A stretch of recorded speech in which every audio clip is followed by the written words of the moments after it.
I have so many emotions after watching episode 12 of season 2 of Attack on Titan. As a manga reader, I am thrilled that my second favorite chapter in the entire series was animated so flawlessly. And if you followed my channel long enough, you know I do not give a shit about adaptation accuracy. You could have changed the entirety of season 2 of Attack on Titan, and as long as the content was interesting, I would be on board. But there's one chapter that I was like, when they get to it, I really hope they don't change it, or if anything, they just enhance it. And this was this chapter, chapter 50, which is called Cry or Scream, depending on the translation. The reveal that Eren can control Titans. The technical side to it of how he can control is yet to be revealed. It will be, and there is a beautiful explanation. It is not an asshole, it's not overpowered, there is a clear defined reason why he can control Titans, and you'll see in the future. But the scene when I originally read it in the manga, I thought it was beautiful. Because Mikasa and Eren are pretty much looked to be on their deathbeds.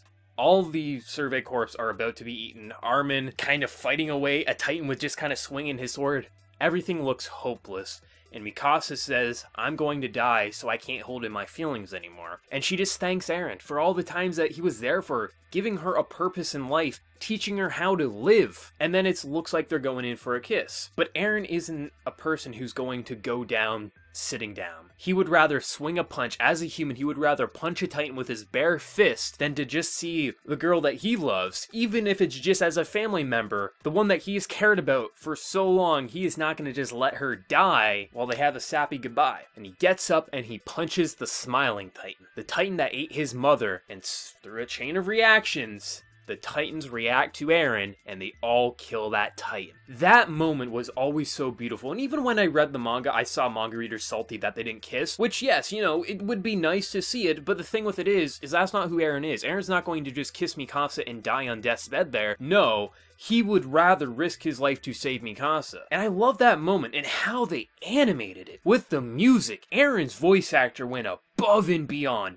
The range was just, you could hear the emotion. And at times you felt a little uncomfortable because of how pissed off Eren is. The first time when he can't save Hans because he's still regenerating his fingers. He can't use his Titan abilities yet, and he has to witness, for the second time, the same goddamn Titan take away someone special to him. Back in season 1 it was his mother, and now in season 2, it's one of his closest friends. I just love the range that guy went through. And Hans is the MVP of the episode, because if you remember, back in season 1, he was a coward. He was a soldier who cared about his own life rather than the lives of who he was supposed to protect. Sure, Eren's mom was crippled under a house. Someone of his, status should still try to protect all civilians, and instead he took Mikasa and Eren and ran away. And to see him in season 2 say, not this time, I'm going to kill this motherfucker. And though he doesn't succeed, he goes down fighting because he knows he can't run away anymore. He has to protect those. And the fact that he went down by the hands of the smiling Titan, the Titan that killed Eren's mom, is just, you feel so proud of him because he's risen to such a more noble status, but at the same time, it's such a gory death. And when Eren's laughing and just crying at the same time, you're just like, this guy can't catch a break.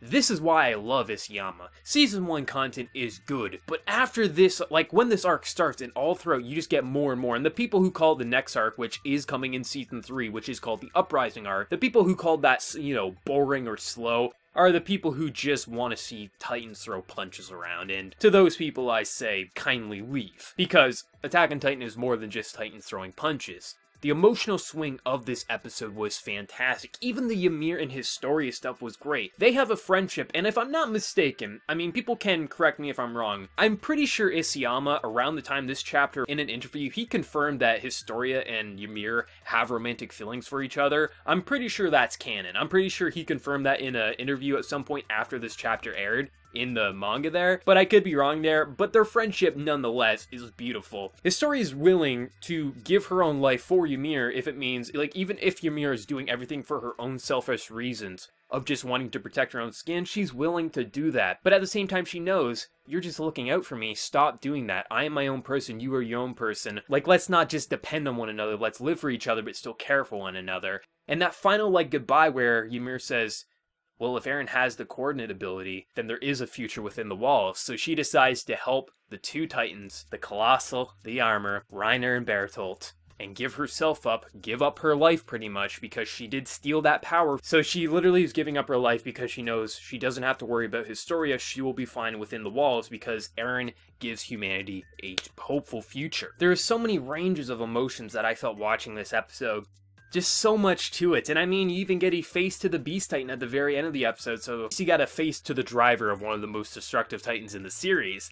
But I loved how it finally happened. I mean, I'm sure there's going to be some people saying, oh, he just got a random power-up, he can now control Titans. No, he always could control Titans, there's just a series of events that leads to it to working, which you'll see in the future. I've always said, we would get a Season 3 either in 2018 or 2019. Now, I was thinking we would get it in 2019, because Wit Studio this fall is starting Ancient Magus Bride, which is going to be a 24 or 25 episode series. It's going to be ending in winter of next year, and then in spring of next year they have Kabaneri of the Iron Fortress, which is essentially Attack on Titan on trains. But they have confirmed Season 3 is coming out, which probably is going to be fall of next year. If they do summer, I would be surprised, because they would literally have fall of this year, winter of next year, spring of next year, all have anime airing, and then coming into summer of next year, I think fall is probably when we're gonna get it. But I love this because, here's the thing. Yes, the first season gap was 4 years. However, the manga is in more or less the final arc. If not, we have one more arc left, but the manga should be ending within probably 12 to 18 chapters, give or take. So, by the time Season 3 probably starts, if not ends, depending on how long they go, because I think Season 3 is probably going to be a 24 episode series. If not, they're probably just going to do a season, or maybe do split course, something like that. The manga is going to be over soon, so they no longer have to like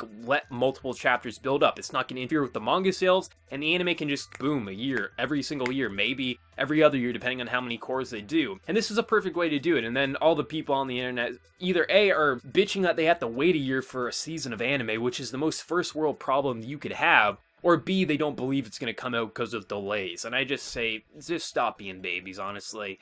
The fact that they already have confirmed Season 3 to be in 2018 is awesome. I knew they were going to do it. I had some naysayers say, Brandon, you're never going to get a full adaptation of Attack on Titan. I'm like, this is Studio Wit's baby. However, any logical businessman will not put their eggs all in one basket. And if Studio Wit only did Attack on Titan, they could easily go bankrupt if this series ever crashed and burned. That's why they do multiple series, but they're not going to abandon the series that made them popular. They're going to do this to completion, and I can't wait to see how Season 3 goes. I mean, the fact that we finally got one of my favorite scenes animated, the punch, the emotional build-up between Eren and Mikasa, that development, oh, I loved it. It was so beautiful. Ymir and Historia. My boy Han's going out like a badass, and just, you feel so fucking bad for him. The guy who used to run away from Titans gave his life fighting the Titan that he ran away from in Season 1. There's so many beautiful moments in this series, and I cannot wait for the Uprising arc. I love Uprising. Like, I think each arc actually gets better in Attack on Titan from here. You know, some people say Uprising is boring, blah, blah, blah. You know, there's some amazing content in Uprising, and you will get some Levi stuff as well. I know some people were, like, a little confused on why Levi, like, really wasn't in the season. If you remember, back in Season 1, he damaged his leg trying to save Eren from Annie in her mouth, because when Mikasa was chasing him, he damaged his leg, so he couldn't really walk that well. Also, this season, it only takes place within 48 hours. Like, these 12 episodes, I think it's 48 hours, it could be 72 maximum, but I believe it's 48 hours these 12 episodes take part of. So it's not like we did like a year content here. No, this is only 48 hours after Season 1 ended. So there wasn't a lot of time for Levi's leg to heal. So that's why he wasn't really relevant in this season, but Season 3 he will be relevant again, and he has some badass moments. I love this season of Attack on Titan. It was everything I wanted. The animation, the art, the voice acting, especially Eren in this episode. This was great. I can't wait to see what type of hype OP they're going to bring for Season 3 next year. Let me know your thoughts down in the comment section below. How much did you like this episode? How unexpected was that punch with Eren controlling Titans? Because when I read it in the manga, I was like, are you kidding me? He has this, like, of course they want to steal this guy. He has, like, the most OP ability if he can master it. So let me know your thoughts down in the comment section below. Before you leave, smack that like button to show your support. If you're new to the channel, be sure to subscribe. So until next time, everyone, please take care and have a good one.